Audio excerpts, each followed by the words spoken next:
Hi, my name is Peter Finch and this is Rick Shield, and we're here on the Golf Monthly YouTube channel doing a series of how you can absolutely nail your iron shots. Now, we've already done drivers. If you haven't checked out those already, check the description below, and please check us out on our channels if you haven't already, and hit subscribe. So the driver series was awesome. The first one of the iron series was impeccable. Self-acclaimed awesome.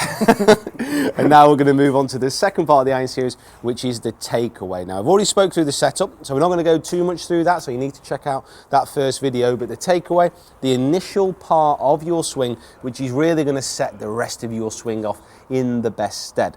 Now, there are a couple of things here which we do need to kind of get nailed down. Now, the first of all is not shifting too far off the ball with the irons, because we want to encourage a centered strike.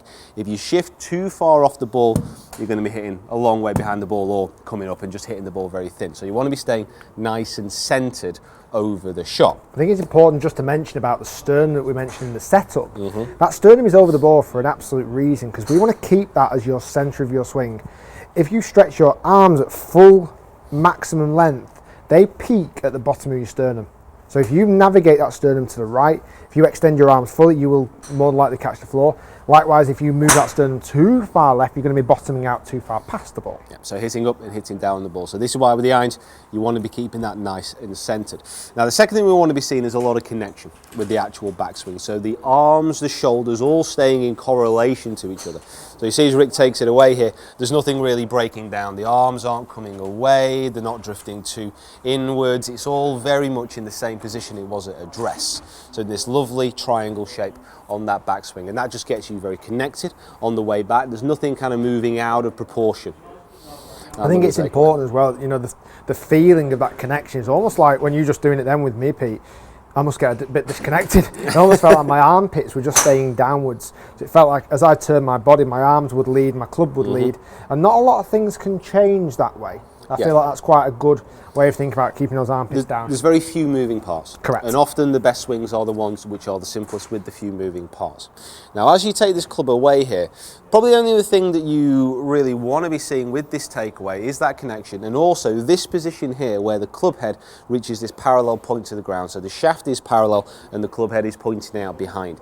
In general, what you want to be seeing is this club head when viewed from a down the line view, so we'll switch around into the little GoPro camera here, is for it to be pretty much in front of the hands. Now, some players, think like Kuchar, players like that, they're very much on the inside. Even Spieth as well in here. Some players are up on the outside. So this isn't a rule set in stone.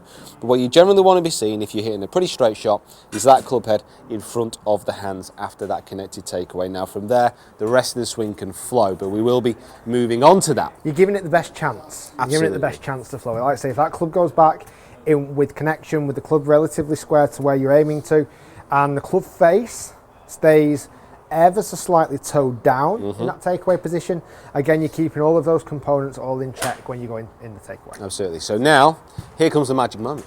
Here we are. Centre, that's the big thing for me. You've got to stay centred and keep those arms connected. Connection, that's the big thing for me. Let's get these two together. Just for me and you, no one else. No one else. Just connection for us.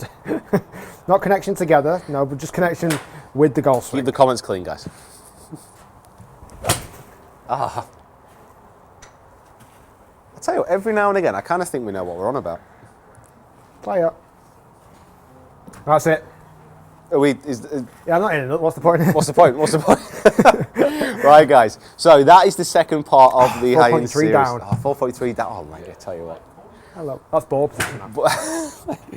So thank you for watching. Subscribe to the channel. Check out the first video as well if you haven't seen it. And now we're going to be moving on to the rest of the swing. So the top of the backswing. And hopefully we can reproduce another shot like that. If every shot just happens to look like that last one. Total coincidence. Complete coincidence. Total coincidence. Subscribe to the Golf Monthly channel. Check us out on our channels as well and our social media platforms.